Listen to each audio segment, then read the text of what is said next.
what are the rights of a spouse in a home when their spouse dies? We first have to look at how title is held to the property. If it is held in their joint names as husband and wife, then the property automatically goes to the spouse, and all that is needed is to record a death certificate.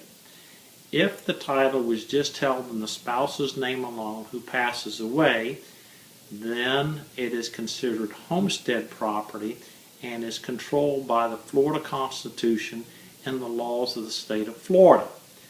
And if you're survived by a spouse and minor child, then the spouse receives a life estate and a remainder interest vests in the children.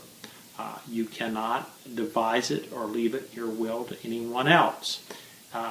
The spouse does have an election to make, and they can elect to take a half interest in the property, but they must file that election within, I believe, 6 months of the date of death of the spouse. So if you do lose your spouse, you need to contact an attorney right away to discuss your rights in the property. Now, if your spouse leaves a will and the spouse is not survived, the deceased spouse is not survived by minor children, then the decedent can leave in his will the property to his spouse.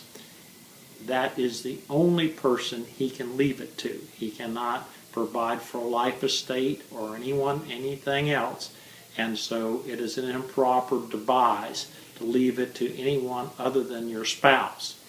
And then it would be controlled by law, which would mean that the spouse would have a life estate or could elect to take a 50% interest in it, and the other remainder interest would pass to the adult children of the decedent. So it's a little bit complicated as far as homestead's concerned, misunderstood by a lot of attorneys. So if you lose your spouse and he owns the property in his name alone, I urge you to call, give me a call, set up an appointment, and let's review the situation right away. My phone number is 727-847-2288.